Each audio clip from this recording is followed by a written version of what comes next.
ہمارے قدیم مناظرانہ انداز میں نہیں، جیسے لوگ کہتے تھے آج مناظرہ ہو رہا ہے، حکمت اور تدبر، دنیا بھر کی گالیاں اس میں دی جاتی تھی، انتہائی مذمت کرتے ہیں اس طرح کے مناظروں کی، تو ڈائلاگ بہت ضروری ہیں، ان کے ذریعے سے ایک دوسرے کے قریب آنے کا موقع ملتا ہے۔ ٹھیک، ہاں یہ بہت زبردست آپ نے بات کی، اور اس میں یہ بھی چاہوں گا کہ اس کے اوپر بھی تھوڑی سی آپ روشنی ڈالیں کہ یہ آپ کا تعلق کیونکہ تنظیم المدارس اہل سنت پاکستان سے ہے، اور تنظیم المدارس اہل سنت کے نصاب کے اندر بھی تقابل ادیان باقاعدہ پڑھائی جاتی ہے؟ جی جی ہمارے مدارس میں نصاب میں بعض چیزیں نہیں بھی پڑھائی جاتی ہیں، لیکن تقابل ادیان یہی چیزیں تو ہمارے یہاں پڑھائی جاتی ہیں، اور بہرحال اس کا جس حد تک اس کو پڑھایا جانا چاہیے ویسے تو نہیں ہے، لیکن ایک تھوڑی مقدار میں اس کو پڑھایا جاتا ہے، اس کو مزید وسعت دینی چاہیے۔ انشاءاللہ عزیز ہم اپنی ذمہ داری پوری کریں گے کہ بلکہ اتحاد تنظیمات مدارس پاکستان جو ہے ہم تمام سے یہ گزارش کریں گے کہ دینی مدارس میں تقابل ادیان کا سبجیکٹ جو ہے وہ پڑھایا جانا چاہیے، اور علی وجہ الکمال پڑھایا جانا چاہیے۔ بالکل ٹھیک ہے، بلکہ اس کی ضرورت ہے، اور اس انداز سے پڑھایا جائے کہ تاکہ جو ہے وہ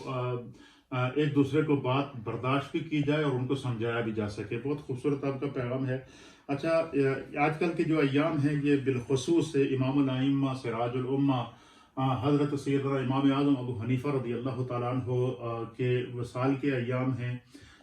اور علم اور اہل علم کے اندر امام اعظم ابو حنیفہ رحمۃ اللہ علیہ اور فقہ حنفی کی جو اہمیت ہے، اس کو آپ کس نظر سے دیکھتے ہیں؟ میں سمجھتا ہوں کہ امام اعظم ابو حنیفہ رحمۃ اللہ علیہ وہ عظیم شخصیت ہیں کہ جنہوں نے سب سے پہلے اجتہاد کیا صحابہ اور تابعین کے بعد، اور اس اجتہاد کو پھر مدون کیا ہے۔ ویسے تو اجتہادی مسائل صحابہ کرام کے زمانے میں بہت زیادہ تھے، تابعین کے زمانے میں بہت زیادہ تھے، جو اہل مدینہ کے ہاں تابعین مجتہدین ہیں ان کی بڑی تعداد ہے، صحابہ کرام کے ہاں مجتہدین کی بڑی تعداد ہے۔ سرکار دو عالم صلی اللہ علیہ وسلم کے زمانے میں کوئی مسئلہ پیش آتا تھا تو وہ نبی اکرم صلی اللہ علیہ وسلم کی موجودگی میں وہ حل ہو جاتا تھا، لیکن آپ کے بعد تو پھر بہت سے مسائل کی اجتہاد کی ضرورت پڑتی تھی، تو وہ سب فیصلے صحابہ کرام کے تابعین کے اجتہادی فیصلے موجود تھے، لیکن وہ ایک جگہ جمع نہیں تھے۔ امام اعظم ابو حنیفہ رحمۃ اللہ علیہ وہ شخصیتیں ہیں کہ سب سے پہلے آپ نے ان تمام اجتہادی مسائل کو جمع کیا ہے، اور جو نت نئے مسائل ہیں آپ نے ان پر اجتہاد کیا ہے۔ آپ کی ایک مجلس اجتہاد تھی جو کوفہ میں آپ نے مجلس اجتہاد بنائی ہوئی تھی، جو 40 مجتہدین پر مشتمل تھے، اور امام اعظم ابو حنیفہ رحمۃ اللہ علیہ نے چن چن کر پوری دنیا سے جو ماہرین ہیں، جو کوئی لغت کا ماہر تھا، کوئی فقہ کا ماہر تھا، کوئی حدیث کا ماہر تھا، کوئی اسماء الرجال کا ماہر تھا، مختلف علوم کو ماہرین کو آپ نے جمع کیا ہے، اور ان سب کو جمع کر کے آپ نے اجتہاد کیا ہے۔ تو اجتہاد کا طریقہ کار یہ تھا کہ کبھی ایک مسئلہ پیش ہوتا تو امام ابو حنیفہ رحمۃ اللہ علیہ کی بڑی جچی تلی رائے ہوتی، ایک دم اس پہ فیصلہ ہو جاتا۔ کبھی ایسا ہوتا کہ اس پر ہفتوں بحث جاری رہتی، کبھی ایسا ہوتا کہ مہینوں بھی اس پر بحث جاری رہتی، اور پھر اس کے بعد فیصلہ ہو جاتا۔ لیکن کبھی ایسا ہوتا کہ اس کے باوجود بھی، طویل بحث کے باوجود بھی فیصلہ نہ ہوتا، تو پھر وہ فقہ حنفی میں وہ ساری چیزیں موجود ہیں کہ اس میں امام ابو حنیفہ رحمۃ اللہ علیہ کی رائے یہ ہے، امام ابو یوسف کی رائے یہ ہے، امام محمد کی رائے یہ ہے، امام ظفر کی رائے یہ ہے، تو وہ ان کی آراء بھی وہاں پر لکھی جاتی ہیں۔ اور پھر یہ ہے کہ یہ مفتہ بھی قول کون سا ہے، کہ وہ ساری کی ساری آراء جو ہیں جس پر ایک فتویٰ آتا ہے اس طرح کا، پھر وہ بھی فقہ حنفی ہوتی ہے، بے شک امام ابو حنیفہ کی ذاتی رائے کے خلاف ہی کیوں نہ ہو، وہ بھی فقہ حنفی ہی کہلاتی ہے۔ تو یہ امام ابو حنیفہ نے یہ تقریباً 22 سال تک یہ اجتہاد جاری رہا، 22 سال تک جاری رہا، اور اس کے بعد جب فقہ حنفی کی تکمیل ہوئی ہے تو اس میں 48,000 مسائل کا تعلق عبادات سے تھا، اور دیگر 45,000 مسائل کا تعلق جو ہے وہ عبادات اور معاملات کے ساتھ، وہ دفعات تھے سارے کے سارے، جو 83,000 مسائل پر مشتمل تھے،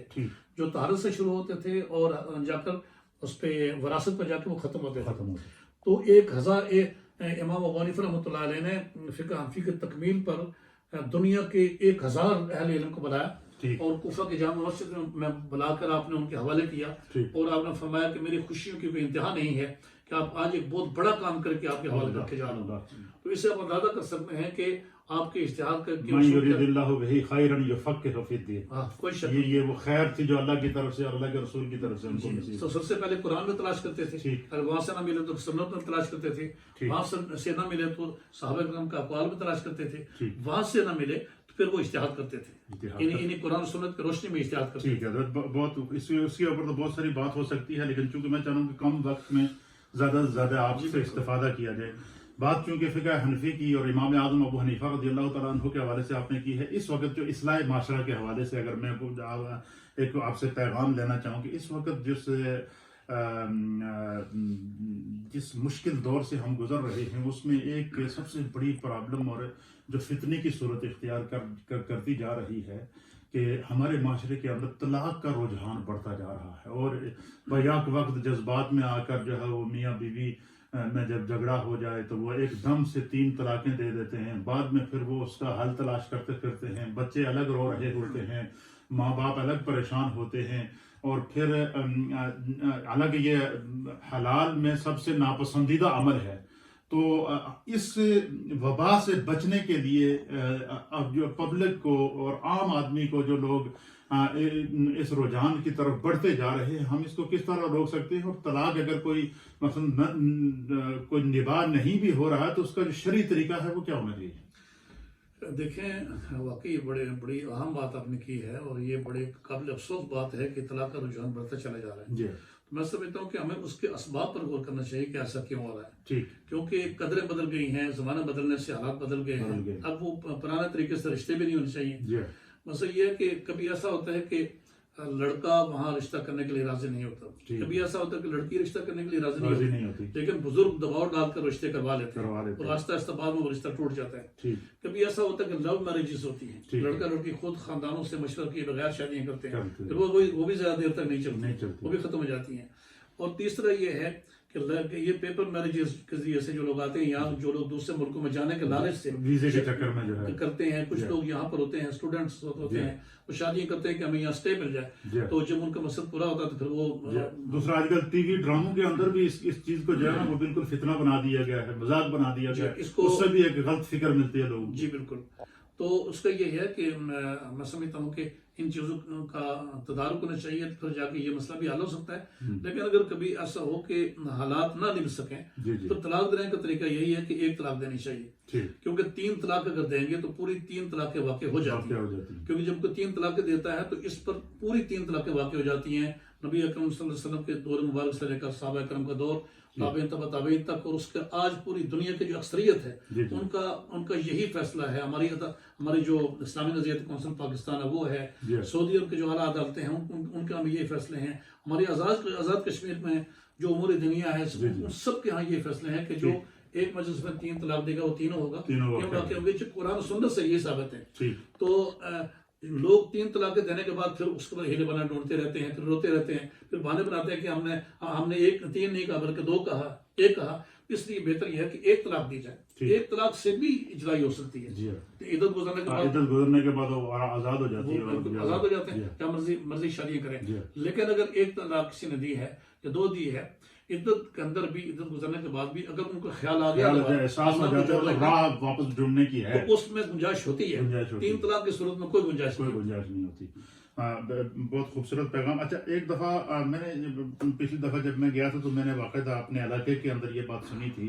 کہ آپ نے باقاعدہ کمیونٹی کے اندر, علاقے کے اندر ایک جو غلط قسم کی رسومات ہمارے لوگوں کے اندر پائی جاتی ہیں, غیر شرعی رسومات پائی جاتی ہیں, اور لوگ اس کو جو ہے وہ بالکل اس حد تک اس کے اندر انوالو ہیں کہ اس کو دین سمجھ کر وہ ان بدعات اور منکرات کو کرتے رہتے ہیں. تو آپ نے اس کا ایک بیڑا اٹھایا تھا, تو وہ کیا امور تھے اور وہ اس کو کافی پذیرائی بھی ملی تھی؟ الحمدللہ حضرت, آپ نے بڑی اہم ایک مہم کی طرف اشارہ کیا ہے. وہ مہم یہ تھی کہ ہم نے یہی سوچا تھا کہ اسلام معاشرہ کے لیے ہمیں اٹھ کھڑا ہونا چاہیے. اور جب یہ آواز اٹھائی تو ایسے پتہ چلتا تھا کہ جیسے لوگ پیاسے ہوتے ہیں, اور بالخصوص جو پڑھے لکھے لوگ ہیں وہ سامنے آئے ہیں. تو ان سب نے مل کر کہا, ہم نے مشاورت کی ہے. تو چونکہ یہاں کوئی نہ کوئی لوگ بہانہ بنا لیتے ہیں, جب آپ رسومات کے خلاف رسومات بد کے خلاف آپ اٹھ کھڑے ہوں گے. کوئی کہے گا یہ فلاں مسلک کا ہے تو اس کی بات نہ مانو, کوئی کہے گا یہ فلاں قبیلے کا ہے اس کی بات نہ مانو, کوئی کہے گا یہ فلاں سیاسی پارٹی کا ہے لہٰذا اس کی بات نہ مانو. ہم نے یہ کیا کہ اس علاقے کے تمام قبائل کو ایک جگہ بٹھایا ہم نے. بہت اچھا. 6 قبائل کو ہم نے ایک جگہ بٹھایا. اس کے بعد تمام سیاسی پارٹیاں جو تھیں وہاں علاقے کی ان کے تمام سرکردہ لوگوں کو ہم بٹھایا, اور تمام مسلک کے جو نمائندے لوگ تھے ان سب کو ہم نے وہاں پر بٹھایا, اور ایک گرینڈ جرگہ ہم نے کیا ہے, اس میں ہم فیصلے کیے. اب اس فیصلے کے بہت سی چیزیں باقی رہتی تھی, درمیان میں الیکشن وغیرہ آگے ہیں, تو عید کے بعد انشاءاللہ ہم اس کو دوبارہ شروع کریں گے. کچھ چیزیں ایسی ہیں کہ اس پر تھوڑی کمزوری ہے, لیکن مجموعی طور پر اس کے بڑے اثرات ہیں. میں نے دیکھا کہ اس کو لوگوں نے بہت اپریشیٹ کیا ہے اور لوگوں نے اس کو قبول کیا ہے. دقت وہ اختلاف تو ہوتے رہتے ہیں کہیں, لیکن مجموعی طور پر یہ بلاخر جو ہے یہ نافذ ہو کر رہے گا. اب ہمارے اس فیصلے کے بعد ہم نے دیکھا ہے کہ دھیر کوٹ میں بہت بڑا جرگہ ہوا ہے, اس کے بعد آس پاس دور دور علاقوں میں جرگے ہو رہے ہیں, اور لوگ ان چیزوں پر عمل کر رہے ہیں اور ان خلافات سے اپنے آپ کو بچانے کی کوشش کرتے ہیں. تو انشاءاللہ العزیز آپ بھی اس علاقے سے ہیں, اور آپ بھی دعا کریں کہ یہ کام ہم نے شروع کیا ہے, یہ سب مل کر کریں گے. یہ کسی ایک آدمی کے بس کی بات نہیں, سب علماء, مشائخ, سیاسی لیڈر اور ارباب فکر و نظر اور عام جو معزز علاقہ ہیں وہ سب مل کر کریں گے تو انشاءاللہ یہ پورا ہو جائے گا. اچھا, آخر میں آپ سے یہ بھی کہوں گا کہ آپ نے اس وقت UK کے دورے پر ہیں, مختلف مساجد کے اندر, مدارس کے اندر, اجتماعات کے اندر آپ کے دروس ہوئے ہیں, لیکچر ہوئے ہیں, تو آپ نے برطانیہ میں دیکھا ہوگا کہ لوگوں کا دین کی طرف جو رجحان ہے, نوجوان نسل کا, بزرگوں کا, ہمارے اکابرین نے جو 50 کی 60 کی 70 کی دہائی کے اندر اس ملک میں آئے تھے, اور انہوں نے اگر یہاں بڑے بڑے سینٹر بنائے ہیں, اور کس انداز سے جو ہے اس ملک کے اندر ایک اسلامی شعار اور اسلامی اور دین کو آنے والی نسلوں تک پہنچانے کے لیے بڑے بڑے مراکز بنائے ہیں, تو آپ نے اس کو کیسا پڑھا؟ جناب میں نے UK میں آ کر بہت کچھ دیکھا ہے اور بہت سی غلط فہمی کا اضافہ ہوا, کیونکہ یہ ایک ملٹی کلچرل اور ملٹی نیشن ملک ہے. میں چاہ رہا ہوں کہ اس حوالے سے جی بالکل, یہاں اصل میں بہت سی غلط فہمیاں لوگوں کی ہیں, اور میرے اندر بھی وہ تھی ہیں, وہ سب ان کا اضافہ ہوا ہے. ہم یہ سمجھتے تھے کہ UK میں صرف 7 ملوک پڑھنے والے علماء ہیں, تو یہ بالکل بات غلط ہے. یہاں دنیا بھر کے چوٹی کے علماء بیٹھے ہوئے ہیں, یا پاکستان کے علماء ہیں, انڈیا کے ہیں, یا شام کے ہیں, پوری دنیا کے چوٹی کے علماء یہاں بیٹھے ہوئے ہیں, اور ان کے پاس وہ امہات الکتب موجود ہیں, ان کے پاس بڑے بڑے مدارس موجود ہیں, اور بر صغیر کا اس کا اچھا خاصا حصہ ہے. بر صغیر کے پڑے ہوئے لوگ یہاں کر وہ بھی اسلام پھیلا رہے ہیں. تو میں نے یہ دیکھا ہے کہ ان لوگوں کے اثرات سے, علماء کے اثرات سے اور صوفیاء کرام کے اثرات سے آج بھی لوگوں کے ایمان تازہ ہے. اور جو بالخصوص نوجوان طبقہ ہے, میں جب ان کو دیکھتا ہوں کہ رات کی تاریکیوں میں وہ اٹھ کر اللہ کا ذکر کرتے ہیں, جب لوگ ویکنڈ میں شراب خانوں کی طرف جا رہے ہوتے ہیں, کلبوں اور پبوں کی طرف جا رہے ہوتے ہیں, اس وقت ہمارے ہی بچے وہ مسجدوں کے اندر ہوتے ہیں اور وہ ذکر کرتے کرتے وہ رو رہے ہوتے ہیں. آپ کیا سمجھتے ہیں کہ یہ کوئی معمولی خدمت تو نہیں ہے, یہ علماء کرام کی اور صوفیاء کی بڑی خدمات ہے. میں آپ کو بتاؤں نا کہ چونکہ جو لوگ اسلام کے دشمن ہیں انہوں نے بہت سے لوگ تیار کیے ہوئے ہیں, اس لیے ہم نے دیکھا ہوگا کہ دیکھیں جن لوگوں کے ذریعے سے اسلام پھیل رہا ہے ان کو نشانہ بنایا جا رہا ہے. یہ فرقہ واریت ہو رہی ہے, اور یہ جناب صوفیاء کے خلاف, یعنی کچھ لوگ تو صوفیاء کے خلاف باتیں کرتے کرتے اتنے آگے چلے جاتے ہیں, تصوف پر اعتراض کرتے کرتے کہ وہ حد سے بھی تجاوز کر جاتے ہیں. تو صوفیاء پر اعتراض کرنے کا مطلب یہی ہے کہ وہ اسلام پر اعتراض کر رہے ہیں, کیونکہ صوفیاء نے اسلام کی بہت خدمت کی ہے. اور یہاں کا پتہ چلتا ہے کہ ان کے اثرات سے آج بھی یہاں پر لوگوں کے ایمان تازہ ہیں, اور لوگوں کے سینوں میں اسلام کے جذبے موجود ہیں. سبحان اللہ, ماشاء اللہ. اچھا یہ بتائیں کہ میرا جو پروگرام ہے اس کا نام سیرو فی الارض ہے, تو کہیں بھی کسی بھی ملک میں چلا جاؤں, کہیں بھی چلا جاؤں, تو میں وہاں کی ثقافت, وہاں کا ہسٹوریکل بیک گراؤنڈ, وہاں کے جو علماء اور ائمہ کی دینی خدمات ہیں ان کو کور کرتا ہوں. تو آج کے دور کے اندر اور اسلام کے اندر اور قرآن کے اندر جو ہے وہ سیاحت, اس کی شرعی حیثیت کیا ہے, اور یہ سیاحت کے فوائد کیا ہیں, اور ہمارے کون کون سے اکابرین ہیں جنہوں نے سیاحت کے ذریعے دین کو ہم تک پہنچایا؟ دیکھیے جی, اکابر جو ہیں وہ تو ہمیشہ علم حاصل کرنے کے لیے سیاحت کو ترجیح دیتے رہے ہیں, اور ہمارے جو اکابر ہیں ان کے ہاں یہ بات مشہور ہے کہ بغیر سیاحت کے یا بغیر ہجرت کے علم نہیں آتا ہے. علم اپنے گھر میں بیٹھ کر نہیں پڑھا جا سکتا ہے, علم دوسری جگہ جا کر پڑھا جاتا ہے. مشاہدے دیکھ سے بھی آتا ہے, اور جی بالکل مختلف امور دیکھنے سے بھی آتا ہے. یہ علم صرف کتابوں میں نہیں ہے, کتابوں میں تو الفاظ ہوتے ہیں, تھیوریز ہوتی ہیں, وہ پڑھنے سے جو پریکٹیکل لائف ہے یا کسی بھی سوسائٹی کے اندر جا کر دیکھتے ہیں یا پوری دنیا میں اپنی آنکھوں کے ساتھ جا کر حالات دیکھتے ہیں تو آپ کے علم کو چار چاند لگ جاتے ہیں. تو ویسے بھی اللہ تعالیٰ نے سیرو فی الارض کا حکم دیا ہے. کہیں آیا ہے کہ سیرو فی الارض قل سیرو فی الارض فانظروا کیف بدأ الخلق، کہ آپ زمین میں چلے پھریں، سیر کریں اور دیکھیں کہ اللہ تعالیٰ نے اس کائنات کو کیسے پیدا کیا. تو کائنات کا مشاہدہ کرنا اور اس کے تجربات کرنا اور قدرتوں کو تلاش کرنا اور کائناتوں کے رازوں تک پہنچنا اور وہاں تلاش کرنا، یہ سب قرآن مجید کے تعلیمات میں سے. اور اسی طرح سے دوسری جگہ پر ہے سیروا فی الارض فانظروا کیف کان عاقبۃ المکذبین، کہ زمین میں چلو پھرو تاکہ دیکھو کہ جو لوگ اللہ کو جھٹلانے والے تھے اور دین کو جھٹلانے والے تھے تو ان کا انجام کیا ہوا ہے. تو وہ ہمیشہ دین کو روکنے والے لوگ آئے ہیں ہر دور میں. آدم علیہ السلام سے لے کر نبی اکرم صلی اللہ تعالی وسلم تک لوگ آئے ہیں کہ جو دین کی مخالفت کرتے رہے ہیں. تو آدم علیہ السلام کے بیٹے نے بھی دین کی مخالفت کا آغاز کیا تھا. جو قابل تھا اس نے اللہ کی بات کو نہیں مانا، پھر وہ اپنے بھائی کو قتل کیا. تو ہر نبی کے دور میں دین کی مخالفت کرنے والے لوگ آئے ہیں. تو پھر ان کا حشر کیا ہوا ہے؟ دین کو ہمیشہ غالب کیا. دین کبھی رک نہیں سکا، دین غالب رہا ہے، دین بڑھتا رہا ہے. اور ان لوگوں کا انجام بھی بہت برا ہوا ہے. کچھ لوگ یہاں ان کو سمندر میں غرق کیا گیا ہے، کچھ لوگوں کی بستیاں الٹ دی گئی زمین کے اوپر، آج ان کے کھنڈرات نظر آ رہے ہیں. اور کچھ لوگوں کو بندروں کی شکل میں مسخ کیا گیا. بہت سے اللہ تعالیٰ نے عذاب نازل کیے ہیں، لیکن دین رک نہیں سکا ہے. تو میں یہ سمجھتا ہوں کہ زمین کے جو سیر ہے اور سیاحت ہے، اس سے جہاں علم کے چشمے پھوٹتے ہیں وہاں پر بہت سی معلومات بھی ہوتی ہیں کہ اس زمین پر کیا کچھ ہوتا رہا ہے اور اس کا انجام کیا ہوا ہے. تو ضرور یہ بڑی اہم بات ہے جو سیرو فی الارض کا جو فلسفہ ہے، اس میں بڑی برکتیں ہیں. تو ہمارا جو پروگرام سیرو فی الارض ہے اس کو آپ کس نظر سے دیکھتے ہیں؟ میں آپ کو سراہتا ہوں. مجھے معلوم نہیں کہ یہ آپ نے اتنی بڑی سوچ کہاں سے حاصل کی ہے.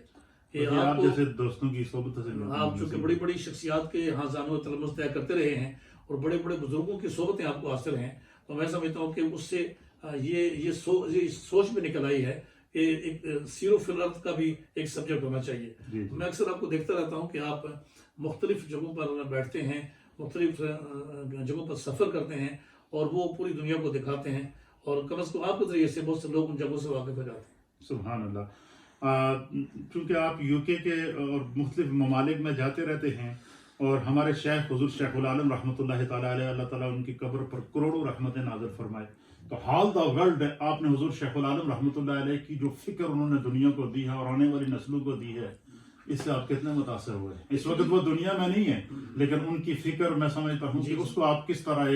چونکہ آپ ایک اسکالر ہیں، ایک محقق بھی ہیں اور پوری دنیا کے اندر آپ کا آنا جانا بھی ہوتا ہے، تو حالانکہ ہمارے اکابرین میں سے ہیں لیکن ان نے آنے والی نسلوں کے بارے میں جو سوچا ہے وہ کیا فکر تھی حضور شیخ العالم کی جو آج بھی ہمارے لیے منارہ نور ہے؟ دیکھیں جی، حضور شیخ العالم رحمۃ اللہ علیہ نے جو اس ملک کے رہنے والوں کے لیے اہتمام کیا ہے، وہ دھڑا دھڑ آپ نے علماء کو یہاں پر بلایا ہے. علماء کو بلایا ہے، مشائخ کو بلایا ہے، خود بھی آپ نے بہت کام کیے یہاں پر، اور ہزاروں اور سینکڑوں ہزاروں لوگ آپ کے مرید ہیں یہاں پر. اور آپ کے دم قدم سے نوجوان بچے جو ہیں وہ مساجد کا رخ کرتے ہیں، نوجوان بچیاں جو ہیں وہ سکارف پہنتی ہیں، اور میں نے دیکھا ہے کہ آپ کے حلقہ اثر میں اس طرح سے. اور دوسری بات یہ ہے کہ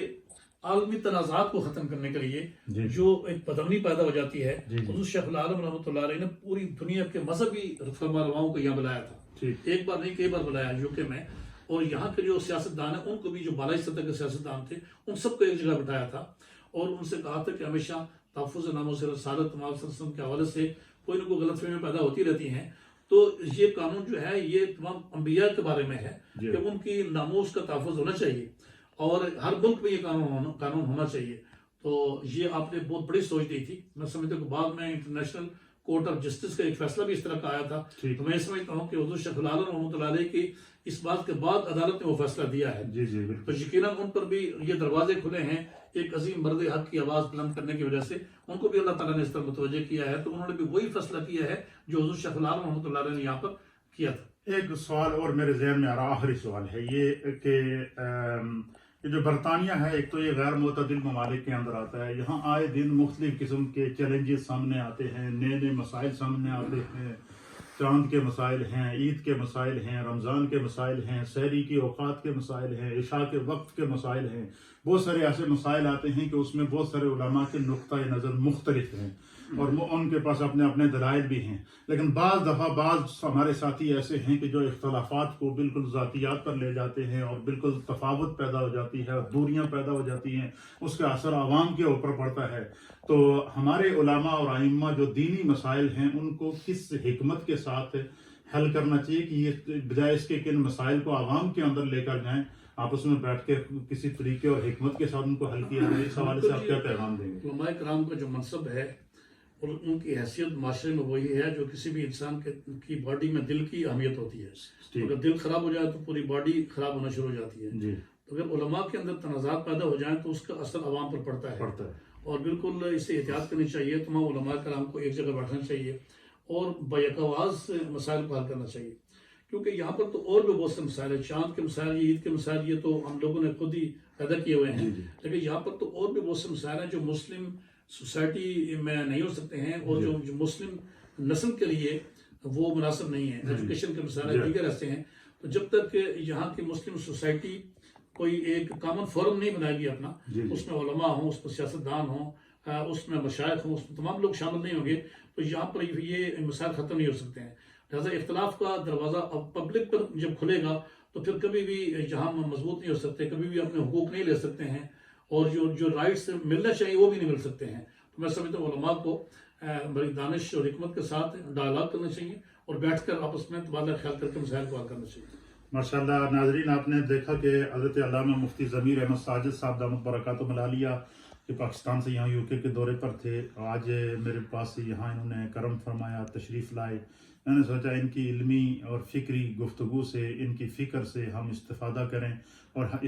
ہمارے اس چینل کی برکت سے جو ہے وہ اس کے توسل سے پوری دنیا کے اندر ان کا یہ علمی اور فکری میسج جائے۔ آپ کو کیسا لگا یہ ہمارا میسج؟ اور اس طرح کے پروگرام جیسے جیسے نئی نئی شخصیات آتی رہیں گی انشاءاللہ ہم آپ کے پاس نئے نئے ٹاپک، نئے نئے موضوعات، حالات زمانہ کے تغیرات اور چیلنجز جو اس وقت امت مسلمہ کو درپیش ہیں، ان مسائل کو چھیڑنے کی کوشش کریں گے اور ان کے حل کو تلاش کرنے کی کوشش کریں گے۔ یہ ہلکی سی کوشش ہے، ان مسائل کو جاننے کے لیے فکری اور تاریخی اور ہسٹوریکل پروگرام اور بیک گراؤنڈ کو دیکھنے کے لیے ہمارا چینل ہے MNN چینل، اس کو سبسکرائب بھی کریں اور اس کا حصہ بنیں۔ آل پر بیل کے بٹن کو دبا کر، آل کے بٹن کو آپ دبائیں گے تو آپ کو ہمارا پروگرام اور ہمارے پیغامات اور مختلف قسم کے ٹاپکس کے اوپر گفتگو ملتی رہے گی۔ انشاءاللہ آئندہ پروگرام میں پھر کسی نئی شخصیت کے ساتھ نئے موضوع کے ساتھ حاضر ہوں گے۔ اللہ ہم سب کا حامی و ناصر ہو۔ والسلام علیکم ورحمۃ اللہ تعالی وبرکاتہ۔